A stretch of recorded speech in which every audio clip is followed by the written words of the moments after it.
Hi guys, ഇന്ന് എൻ്റെ ഫ്രണ്ടിൻ്റെ എൻഗേജ്മെൻ്റ് ആയിരുന്നു. അപ്പോൾ നമ്മൾ അതിന് പോകാൻ വേണ്ടിയിട്ട് റെഡി ആയിട്ട് നിൽക്കുവാണ്. ഇതായിരുന്നു ഇന്നത്തെ എൻ്റെ ഔട്ട്ഫിറ്റ്. എങ്ങനെ ഉണ്ടായിരുന്നെന്ന് കമൻറ്റ് ചെയ്യണേ. അപ്പോൾ നമ്മുടെ ബ്രൈഡ് എൻ്റെ വീടിൻ്റെ അടുത്തുള്ള പാർലറിലാണ് റെഡിയാകാൻ വന്നത്. അപ്പോൾ ഞാൻ പിന്നെ അവളെ കാണാനും പോയിട്ടുണ്ടായിരുന്നു. ഇതാണ് നമ്മുടെ ഫ്രണ്ട്.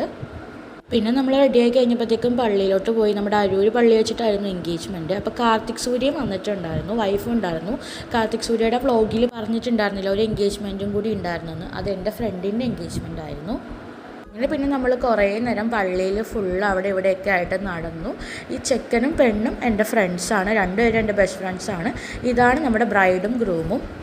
അന്ന് തന്നെ അവൻ്റെ ബർത്ത്ഡേ ആയിരുന്നു. അപ്പോൾ ഇവൾ സർപ്രൈസായിട്ട് ഒരു ചെയിനൊക്കെ കൊടുത്തിട്ടുണ്ടായിരുന്നു. പിന്നെ അവൾക്കിടെ ഒരു സർപ്രൈസ് ഡാൻസും ഉണ്ടായിരുന്നു. പിന്നെ നമ്മൾ അവിടെ നിന്ന് ഫുഡൊക്കെ കഴിച്ചു. ചിക്കൻ ബിരിയാണി ആയിരുന്നു, നല്ല ടേസ്റ്റ് ഉണ്ടായിരുന്നു. പിന്നെ ഞങ്ങളുടെ ബാക്കി +2 ഫ്രണ്ട്സ് എല്ലാവരും കൂടി വന്നു. ഞങ്ങളവിടെ കുറേ നേരം സംസാരിച്ച് പഴയ +2ലെ കഥയൊക്കെ പറഞ്ഞിട്ട് വീട്ടിൽ പോയി.